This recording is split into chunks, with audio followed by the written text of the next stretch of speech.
नमस्कार। तो चलिए एनसीईआरटी श्रृंखला के अंतर्गत हम शुरुआत करेंगे ज्योग्राफी से। हर विषय पढ़ेंगे लेकिन हम शुरुआत करेंगे ज्योग्राफी से। तो देखिए ज्योग्राफी के अंतर्गत जैसा कि हम पहले बता चुके हैं, हम क्लास 6 से लेकर 12 तक की सभी एनसीईआरटी पढ़ेंगे। लेकिन ये मत सोचिएगा कि हम एक एक चैप्टर क्रम से पढ़ेंगे। ऐसा नहीं है कि कक्षा 6 का किताब उठाया, चैप्टर 1, चैप्टर 2, चैप्टर 3। हम लोग पढ़ेंगे जो 1 से विषय हैं 6 से 12 तक में, उन सभी को एक साथ लिखेंगे। तो उसको जब हम पूरे रूप में पढ़ लेंगे तो वो टॉपिक हमारा पूरा कंप्लीट हो जाएगा। सबसे पहले हम जिस टॉपिक को पढ़ने वाले हैं उसका नाम है संसाधन। का नाम है संसाधन। संसाधन को इंग्लिश में कहते हैं रिसोर्सेस। तो ये जो आप डायग्राम देख रहे हैं, हमको ये सारी चीजें पढ़नी है इस टॉपिक के अंतर्गत। और ये सारी चीजें किताब में भी नहीं मिलनी है, ये डायग्राम वगैरह। और चाहे तो बता दिया है, ये क्लास 8th का चैप्टर नंबर 1 है। संसाधन टॉपिक क्लास 8th का चैप्टर नंबर 1 है ज्योग्राफी का। देख लीजिएगा, अगर भरोसा ना हो तो उसमें नहीं मिलेगा। तो पहला क्वेश्चन उठता है कि संसाधन होते क्या हैं। देखिए संसाधन का मतलब होता है कोई भी ऐसी चीज जिसका उपयोग हम अपनी जरूरतें पूरी करने के लिए करते हैं। जैसे कपड़े हम पहनते हैं, तो कपड़े क्या है हमारे लिए संसाधन। पेन से लिखते हैं तो पेन क्या हो गया संसाधन। मार्कर, इसका उपयोग हम अभी लिखने के लिए कर रहे हैं, ये क्या हो गया संसाधन। कोई भी चीज, ये घड़ी क्या है टाइम बताती है, ये क्या है संसाधन। तो कोई भी चीज जिसका उपयोग हम अपनी जरूरतें पूरी करने के लिए करते हैं वो क्या है संसाधन। लेकिन एक चीज और सोचिएगा कि क्या ये जो मार्कर है इसका उपयोग किसान के लिए कुछ लाभकारी है, नहीं। इसका वो क्या उपयोग करेगा। या फिर अगर हम लोग जो पढ़ने पढ़ाने का काम करते हैं, क्या हमारे लिए किसान का हल कोई काम का है, नहीं। तो इसका मतलब है कि कोई भी एक चीज हो सकता है हमारे लिए संसाधन है, लेकिन वही चीज हो सकता है दूसरे के लिए संसाधन ना हो। तो संसाधन का सीधा सीधा मतलब है कि कोई भी चीज जिसका उपयोग हम अपनी जरूरतों के लिए करें वो क्या है संसाधन है। तो एक बात और आगे जानने का प्रयास करते हैं कि संसाधन कोई भी चीज बनती कैसे है। देखिए हमारी इस पृथ्वी पर हमेशा से क्या था, पदार्थ। पदार्थ का मतलब क्या होता है, इस साइंस में जाना है और कमेंट में जरूर बताएं कि पदार्थ क्या होता है। तो देखिए पदार्थ जो था उसी का उपयोग करके संसाधन बनाए गए हैं। जैसे सोचकर देखिए, मिट्टी तो हर जगह थी, हर समय पर थी। उस मिट्टी का उपयोग करके किसी ने घड़ा बनाया और वो उस घड़े में हम लोगों ने पानी इकट्ठा किया। तो पानी का उपयोग क्या करते हैं, पीने के लिए करते हैं। तो घड़ा क्या हो गया संसाधन। मिट्टी, उसी मिट्टी पर हम क्या करते हैं, खेती करते हैं। तो वो मिट्टी क्या हो गई हमारे लिए, संसाधन हो गई। मिट्टी का उपयोग मकान बनाने के लिए करते हैं, तो मिट्टी वहां क्या हो गई, संसाधन हो गई। इसी प्रकार से सोच कर देखिए कि कोई भी चीज ये हमेशा से विद्यमान थी, यानी पदार्थ धरती पर था और उसी पदार्थ को समय के साथ क्या किया, हम लोगों ने अपनी जरूरतों के लिए अपने ज्ञान का उपयोग करके बना लिया। एक क्या, कोई भी वस्तु बना ली जिससे हमारी जरूरत पूरी होती है, तो उसको क्या कहते हैं, उसको कहते हैं संसाधन। तो अगला प्रश्न उठता है कि पदार्थ को संसाधन बनाने वाले कारक कौन से हैं। तो पहली चीज है समय। कहते हैं ना कि समय बड़ा बलवान होता है। समय बड़ा बलवान है का मतलब है कि बहुत से काम, आप देखिएगा हर कोई बोलता है समय आने पर देख लेंगे। इसका मतलब क्या है, इसका मतलब होता है कि आज हो सकता समय सही नहीं है या समय पर आज हमारे पास उसका नॉलेज नहीं है, लेकिन आने वाले समय में अगर हमारे पास कुछ ज्ञान आता है या ज्ञान विकसित होता है तो हम क्या करेंगे, जो पदार्थ है उसका हम क्या करेंगे, उपयोग करना सीख लेंगे। जैसे आज से 200 साल 300 साल पहले ना तो इस तरह की एलईडी हुआ करती थी, ना ही ये इस तरह की टीवी हुआ करती थी। लेकिन धीरे धीरे इंसान ने क्या किया, समय के साथ तकनीक विकसित की। इसको कहते हैं प्रौद्योगिकी, मतलब होता है तकनीक। तो पहला क्वेश्चन उठता है कि तकनीक क्या होती है। देखिए तकनीक का मतलब होता है ऐसा ज्ञान, ऐसा ज्ञान जिसका उपयोग हम अपनी जरूरतों को पूरा करने के लिए करते हैं। सोच कर देखिए, जो कुएं होते हैं, कुएं में पानी भरने के लिए पहले देखते होंगे कि सीधे रस्सी डाली जाती थी। लेकिन किसी ने दिमाग चलाया और क्या किया, उस पर देखे होंगे एक घिर्री लगा दी जाती है। उससे क्या हुआ, मेहनत करना कम हो गया और अब कोई भी आसानी से पानी खींच सकता था। ये क्या है, तकनीक। इसी प्रकार से किसी ने पहिए की खोज की और आज देख रहे हैं पहिए की खोज के बाद क्या हुआ, बर्तनों का निर्माण करना भी शुरू हो गया। और इसी प्रकार आवागमन आवागमन में तेजी आई। तो ये किस कारण हुआ, तकनीक की प्रगति के चलते। एक समय एक स्थान से दूसरे स्थान जाने में इतना लंबा समय लगता था कि लोग बरसों के लिए निकल जाया करते थे। आज आप कुछ घंटों के अंदर ही पूरा देश घूम सकते हैं। ये सब क्या है? तकनीकी प्रगति। तो देखिए, समय और तकनीक ये दो कारक होते हैं जो पदार्थ को क्या बना सकते हैं? संसाधन बना सकते हैं। जैसे 200 साल पहले हवा तो ऐसे ही चलती थी जैसे आज चल रही है। क्यों? क्योंकि जब भी हवा नहीं चलती तो क्या होता है? इंसान धरती पर रह ही नहीं पाता, मर जाता, सभी जीव जंतु। देखे होंगे कि जब बजरंगबली को क्या था, जब वज्र लगा था, जब वो सूर्य को निगलने गए थे, तो उस समय वायु देवता ने सारी पवन को क्या किया था? खींच लिया था अपने अंदर। तो स्थिति देख रहे थे कैसी हो गई थी। तो सोच कर देखिए, पवन तो हमेशा से थी, लेकिन किसी के दिमाग में आया कि क्यों ना इस पवन का उपयोग हम करें। किसके लिए? तो उन्होंने एक पंखा बनाया। अब पंखा लगा दिया किस दिशा में? जिस दिशा से पवन बहुत तेज आ रही थी। मान लीजिए यहाँ लगा दिए पंखा, इस साइड से पवन आ रही है, तो ये पंखा घूमा और उस पंखे के घूमने से क्या उत्पन्न हुआ? विद्युत। तो देख रहे हैं नीदरलैंड जैसे देशों ने अपने यहाँ इतने बड़े पैमाने पर पवन ऊर्जा का उत्पादन करना शुरू कर दिया है। भारत में भी पवन ऊर्जा है। तमिलनाडु और गुजरात के क्षेत्र में जाएंगे घूमने तो बहुत बड़ी संख्या में क्या देखेंगे? पवन चक्कियां। और कई पिक्चरों की वहां पर शूटिंग भी होती है। तो देखिए, ये क्या है? तकनीक। लेकिन ये तकनीक में क्या रोल था? समय का। अब पूछ सकते हैं कि 200 साल पहले क्यों नहीं हुआ ये? अब नहीं हुआ तो नहीं हुआ, क्योंकि क्या नहीं था? तकनीक। इंसान धीरे धीरे समय के साथ क्या करता है? सीखता है और नई चीजों को जोड़ता है और उसी ज्ञान का उपयोग करता है। किसके लिए? पदार्थों को संसाधन बनाने के लिए। अब अगला क्वेश्चन उठता है संसाधन के प्रकार। देखिए, धरती पर जो कुछ भी है उसमें दो तरह की चीजें हैं। एक ऐसी चीज जिसको हम लोगों ने नहीं बनाया है, वो हमको बनी बनाई मिली है। कहाँ से? प्रकृति से। तो उनको बोलते हैं प्राकृतिक संसाधन। और एक ऐसी चीज है जिसको इंसान ने बनाया है, उसको बोलते हैं मानवीय संसाधन। तो प्राकृतिक संसाधन के बारे में अगर हम बात करें तो पहला क्वेश्चन उठता है कि प्राकृतिक संसाधन क्या होते हैं। तो देखिए, प्राकृतिक संसाधन की अगर हम बात करें तो ऐसे सभी संसाधन जो हमको प्रकृति से यानी नेचर से प्राप्त होते हैं वो क्या कहलाते हैं? प्राकृतिक संसाधन। अब रूम से बाहर जब निकलिएगा तो देखिएगा सूर्य से जो रोशनी आ रही है, तो क्या ये कोई इंसान ऊपर से फेंक रहा है रोशनी? नहीं ना, सूर्य से आ रही है और नेचुरली आ रही है। तो ये क्या है? प्राकृतिक संसाधन। और जो सांस ले रहे हो, वायु अंदर जा रहा है, ये वायु कहाँ से आ रहा है? किसी की दुकान से आ रहा है क्या? नहीं ना। तो ये क्या हो गया? वायु संसाधन क्या है? प्राकृतिक संसाधन। प्राकृतिक संसाधनों में भी दो तरह की चीजें पाई जाती हैं। एक संसाधन ऐसे होते हैं जो कभी समाप्त ना होते हैं, यानी इतने बड़ी मात्रा में है कि उनकी समाप्ति होना बड़ा मुश्किल है। और दूसरे होते हैं जो समापन योग्य होते हैं, यानी जो समाप्त हो सकते हैं भविष्य में। जैसे वायु है, वायु समाप्त तो नहीं होगी जब तक जीवन है धरती पर। इसी प्रकार सूर्य का प्रकाश भी एक असीमित समय तक रहेगा। लेकिन पानी के संदर्भ में देखिए, अगर पानी की बात की जाए तो पृथ्वी जो हमारी है लगभग 71% भाग क्या है? पानी।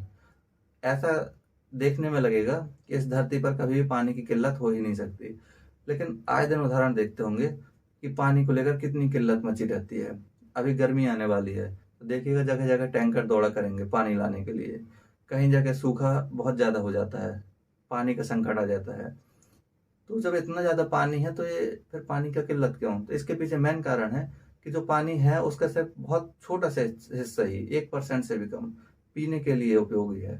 बाकी जो पानी है वो लवड़ी है। लवड़ी का मतलब होता है कि उसमें क्लोराइड वगैरह की मात्रा बहुत ज्यादा है, उसको हम पी नहीं सकते हैं, खारापन बहुत ज्यादा है। तो पानी असीमित संसाधन नहीं है। क्वेश्चन ये सीधे पूछा गया था, क्या पानी असीमित संसाधन है? तो पानी असीमित संसाधन नहीं है। अब हम बात करेंगे इन प्राकृतिक संसाधनों का वर्गीकरण, यानी प्रकृति ने जो हमको संसाधन दिए हैं उनको चलिए हम बांट कर देखते हैं कि किस किस तरह के हैं। तो पहले संसाधन जो है विकास एवं प्रयोग के आधार पर। विकास एवं प्रयोग के आधार पर देखिए, प्राकृतिक संसाधन का पहला वर्गीकरण किया जाता है विकास के आधार पर और उनके प्रयोग के आधार पर। तो दो तरह के संसाधन होते हैं, एक को बोलते हैं वास्तविक, एक को बोलते हैं संभाव्य।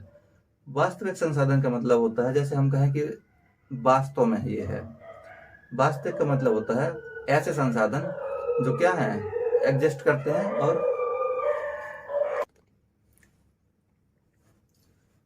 हाँ, तो जैसा कि अभी हम बता रहे थे कि विकास एवं प्रयोग के आधार पर क्या होता है ना, कि जब वीडियो रिकॉर्ड करो तो कुछ और साथी लोग बाहर भूखने लगते हैं इतने समय, ठीक है, तो उनके चलते थोड़ा डिस्टर्ब हो जाता है।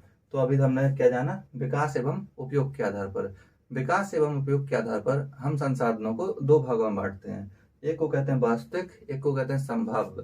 देखिए वास्तविक का मतलब होता है कि हमको जिनके बारे में जानकारी है, ये कितनी मात्रा में है ये भी हमको पता है, तो ये संसाधन कहलाते हैं वास्तविक संसाधन, और इनका उपयोग दम से हो रहा है। जैसे पश्चिम एशिया या अरब के बारे में आपने सुना होगा, खाड़ी देशों के बारे में, वहाँ क्या है, पेट्रोलियम बहुत बड़े मात्रा में। और देखे हो पूरा दुनिया वहाँ पर पीछे पड़ा रहता है, खासकर अमेरिका। अमेरिका को बिल्कुल रास नहीं आता है कि वहाँ और कोई उसके अलावा हस्तक्षेप करे, अपनी मन मर्जी करके अपने यहाँ इतनी बड़ी मात्रा में पेट्रोलियम इकट्ठा कर लिया है, अब बाकी नियम कानून दूसरों पर थोपता रहता है। चलो ये तो पढ़ेंगे आईआर में, फिर आज जानते हैं वास्तविक संसाधन वो होते हैं जिनकी हमको मात्रा ज्ञात है स्पष्ट, और इनका उपयोग बहुत बड़े पैमाने पर हो रहा है। जैसे देखेंगे तो जर्मनी जब जाएंगे तो जर्मनी में एक नदी है जिसका नाम है राइन नदी, उसके एक पास का क्षेत्र उसको बोलते हैं रूर क्षेत्र। वहाँ कोयला बहुत बड़ी मात्रा में है और उस कोयले का उपयोग दुनिया कर रही है। तो ये क्या है, वास्तविक संसाधन। एक होते हैं संभाव्य। देखिए संभाव्य नाम से स्पष्ट हो रहा है कि संभावना है, यानी अभी ये इनका उपयोग नहीं हो रहा है, लेकिन निकट भविष्य में संभावना है कि इनका उपयोग होगा, इसलिए इनको कहा गया संभाव्य संसाधन, यानी पॉसिबिलिटी है इनके उपयोग की। क्यों, क्योंकि हमने बताया था कि कोई भी पदार्थ संसाधन कब बनता है, इसके लिए दो चीजें जिम्मेदार हैं। एक तो समय, क्योंकि हर एक दिन क्या होता है, समय गुजरता जाता है, तो समय गुजरने के साथ कुछ नए विचार आते हैं, कुछ नए रिसर्च सामने आते हैं, कुछ नए शोध होते हैं, तो वो क्या करते हैं तकनीक को लेकर। जैसे देखे होंगे एक समय कीपैड वाला फोन चलता था, उसके बाद टच वाला आया, लेकिन उसका टच सही नहीं था। आज देख रहे हैं, आज एक समय टच वाला फोन देखना दुश्वार हुआ करता था, मोहल्ले के एक दो अमीर लोग होते थे वही लिए रहते थे, अब वो भी ऐसा रखते थे जैसे उनका एकदम सबसे करीबी चीज वही है। आज देखिए आज डरा डरा फिरता है। तो ये किस कारण से, वो तकनीक के विकास के चलते। दूसरा होता है संभाव्य के बारे में ये ध्यान रखिएगा, इनके बारे में हमको ज्यादा जानकारी नहीं है। हमको ज्यादा जानकारी है का मतलब ये नहीं है कि हमें ये नहीं पता, बल्कि किसी को नहीं पता। क्यों, क्योंकि ना तो इनकी मात्रा के बारे में जानकारी है, और ना ही ये इनका उपयोग हो रहा है इस समय, और ना ही ये जानकारी है कि ये कहाँ कहाँ पर है। जैसे सोचकर देखिए, एक समय तक पवन ऊर्जा क्या थी, संभाव्य संसाधन, लेकिन वही है कि इंसान ने क्या किया, मशीन विकसित की, पवन चक्की विकसित की, और पवन ऊर्जा को, पवन से क्या शुरू कर दिया, ऊर्जा का उत्पादन। ऐसे ही सूर्य से ऊर्जा तो आती थी, लेकिन ये थोड़ी पता था कि उसका हम विद्युत भी बना सकते हैं, लेकिन किसी ने दिमाग दौड़ाया और सोलर पैनल बना डाला। अब वो सोलर पैनल से क्या करते हैं, विद्युत ऊर्जा का उत्पादन करते हैं। तो ये एक समय तक संभाव्य संसाधन थे। अब बहुत सी चीजें देखिएगा भविष्य में क्या होंगी, फिर से संसाधन बन जाएंगी, संभाव्य की स्थिति से बाहर आएंगी, ठीक है। अब बात करेंगे उद्गम। उद्गम के आधार पर देखिए, प्राकृतिक संसाधन है, इनको उद्गम के आधार पर भी हम दो भागों में बांटते हैं। एक तो होता है अजैव, एक होता है जैव। अजैव का मतलब होता है जो जीव जंतुओं से क्या है, नहीं बना, और जैव क्या होता है, जो जीव जंतुओं से बना है। यानी ऐसे संसाधन जो जीव जंतुओं का उपयोग है वो क्या कहलाते हैं, जैविक। और ऐसे संसाधन जिसमें जीव जंतुओं का उपयोग नहीं हुआ है वो है अजैविक। जैसे लोहा, सोना, चांदी, अब ये किसी जीव से थोड़ी मिले हुए हैं, नहीं ना, तो ये क्या है, अजैविक संसाधन। दूसरा होता है जैविक। जैविक का मतलब है जो जीव जंतुओं से मिले। जैसे पेट्रोलियम है, एक लंबे समय तक जानते हैं कि जब क्या होता है, जीव जंतु दबते जाते हैं कहाँ, जमीन पर, उनके ऊपर मिट्टी चढ़ती जाती है, तो एक लंबे समय बाद वो क्या बन जाते हैं, पेट्रोलियम। इसी प्रकार जो पेड़ पौधे होते हैं जब ये जमीन के अंदर दब जाते हैं तो एक लंबे समय में बनता है इनसे कोयला, और ये क्या है, जैविक संसाधन। इसके बाद भंडार। देखिए संसाधन जो होते हैं इनका भंडारण किया जाता है। भंडारण का मतलब होता है कि संसाधनों को संग्रह करना। संग्रह का मतलब इकट्ठा करना। जैसे देखे होंगे कुछ स्टूडेंट बहुत भारी भरकम किताबों को इकट्ठा कर लेते हैं, वो संग्रह कहलाता है, कलेक्शन। कुछ लोग क्या करते हैं, रुपयों पैसे का कलेक्शन करते हैं, पुराने रुपए, उनके पास अंग्रेजों के समय के तो छोड़ो, सल्तनत काल तक के रुपए निकल आएंगे, इतना किसी को शौक होता है इस चीज का। तो भंडारण का मतलब होता है कि संसाधनों को इकट्ठा करना। इसके अलावा एक और वर्गीकरण है जिसको बोलते हैं वितरण के आधार पर। तो देखिए कुछ संसाधन ऐसे होते हैं जो हर जगह मिलते हैं। जैसे पानी के लिए जाओगे तो हर जगह पानी मिल जाएगा पूरे दुनिया में। लेकिन क्या लोहा, सोना, चांदी ये हर जगह मिलता है? नहीं। तो इसीलिए दो भागों में बांटा, एक को कहते हैं स्थानिक, एक को कहते हैं सर्वव्यापी। स्थानिक का मतलब होता है जो किसी स्थान विशेष में मिलता है। लोहा, कोयला, सोना, चांदी ये सब किसी एक जगह पर मिलता है। अब ऐसा नहीं है कि पूरी धरती पर कहीं एक जगह ही मिलेगा, इसका मतलब है कि निर्धारित स्थान पर मिलता है। लेकिन दूसरा होता है सर्वव्यापी, ये हर जगह मिल जाता है। तो स्थानिक जो होते हैं इनकी एक विशेषता होती है कि जहां पर ये पाए जाएंगे वहीं पर लोग क्या करते हैं, उद्योग धंधे लगाते हैं। देखे होंगे जहां पर लोहा मिलेगा और जहां कोयला मिलेगा उसी के आसपास क्या लगा देंगे, लोहा आधारित उद्योग। वहीं कोयले से गलाएंगे लोहा और लोहे से बनाएंगे क्या चीजें। इसी तरह एल्यूमिनियम आधारित उद्योग। तो इतना उम्मीद करते हैं समझ में आ गया होगा। अब बात करेंगे मानव निर्मित। तो देखिए मानव निर्मित का मतलब होता है ऐसे संसाधन जिसको कौन बनाया, मानव बनाया है। क्योंकि क्या होता है ना, इंसान अपने दिमाग का उपयोग करके पदार्थ को संसाधन में बदलता है। इंसान भी कम थोड़ी तेजस्वी है। देखिएगा इस धरती पर जितनी चीजें आज यूज कर रहे हैं, मोबाइल, लैपटॉप, टीवी, मकान, जो कुछ भी, प्रकृति ये तो नहीं दी थी ना। प्रकृति ने तो खाली दिया था मिट्टी, उसी मिट्टी से बनाया इंसान क्या, ईंट। और इसी तरह प्रकृति ने दिया चूना पत्थर वगैरह, उससे बनाया सीमेंट। लोहा तो था लेकिन सरिया नहीं थे, सरिया इंसान बनाया है। जब ये सब चीजें बनाया है तो उससे क्या बनाया, भवन। ये किसके दिमाग की उपज है, इंसान के। इसलिए ध्यान रखिएगा मानव खुद में एक बहुत महत्वपूर्ण संसाधन है। क्यों? क्योंकि वो अपने ज्ञान का उपयोग करके इन सभी पदार्थों को क्या करता है, संसाधन बनाता है, यानी अपने उपयोग के लिए बनाता है। तो मानव संसाधन का मतलब होता है मानव द्वारा अपने ज्ञान, बुद्धि, विवेक का उपयोग करके पदार्थ को अपनी जरूरतों के अनुरूप बनाना, ये कहलाता है मानव संसाधन। तो अब बात करेंगे संसाधनों का संरक्षण। देखिए धरती पर कुछ संसाधन ऐसे हैं जो बहुत विशाल मात्रा में है, यानी जिनके बारे में हमको एग्जैक्ट पता ही नहीं कि कितने हैं। दूसरा, कुछ संसाधन ऐसे हैं जिसके बारे में हमको स्पष्ट पता है और ये भी पता है कि एक समय बाद वो खत्म हो जाएंगे। ठीक है, तो संसाधनों का संरक्षण किया जाना बहुत जरूरी है। अच्छा एक और बात समझ लीजिए, जो प्राकृतिक संसाधन है इनको मोटे तौर पर दो भागों में बांटते हैं। एक को कहते हैं नवीकरणीय, एक को कहते हैं अनवीकरणीय। नवीकरणीय का मतलब होता है जो बहुत कम समय में क्या करते हैं, फिर से अपने आप को बना लेते हैं, वो कहलाते हैं नवीकरणीय। दूसरा होता है अनवीकरणीय। अनवीकरणीय संसाधन क्या होते हैं, ये इनको दोबारा बनने में बहुत लंबा समय लगता है। इंसान 100 साल ही मुश्किल से जी पाता है, लेकिन इनको लगते कई हजारों वर्ष। तो सोच कर देखिए कि अगर आपको एक केक दिया जाए खाने के लिए और आप जल्दी जल्दी इसको खाएं और केक बनने में लगता हो 2 दिन, तो सोच कर देखिए आपने 1 घंटे में एक केक खा लिया, अब बनने में लगा 2 दिन, तो क्या होगा, इससे कोई फायदा नहीं है। क्यों? क्योंकि संसाधन खत्म हो जाएगा, एक लंबे समय तक संसाधन अभाव की स्थिति रहेगी। इसलिए नवीकरणीय जो होते हैं वो क्या होते हैं, बहुत कम समय में फिर से अपने आप को बना लेते हैं। दूसरा अनवीकरणीय, जिनको एक बहुत लंबा समय क्या लगता है बनाने में खुद को। इसलिए ध्यान रखिएगा संसाधन सीमित हैं, और संसाधन सीमित होने के साथ साथ ध्यान रखिएगा सभ्यता के विकास के लिए जरूरी भी हैं। तो ये भी कहना गलत है कि संसाधनों का उपयोग करना बंद कर दें, और साथ ही साथ ये भी गलत है कि संसाधनों को इतना ज़्यादा उपयोग करें, इतना दोहन करें कि वो संसाधन अपना अस्तित्व ही समाप्त हो जाए उसका। तो इसलिए संसाधनों का संरक्षण जरूरी है। संरक्षण का मतलब होता है कि उसके क्षति को क्या करना, न्यूनतम करना, उसके मिसयूज को यानी दुरुपयोग को कम करना। जैसे कि कोयला जलाकर विद्युत बनाते हैं, अब सोच कर देखिए अगर विद्युत को अनावश्यक उपयोग करें 10-10 बल्ब लगा करके, तो क्या होगा, इससे कोयला संसाधन जो है वो सीमित है।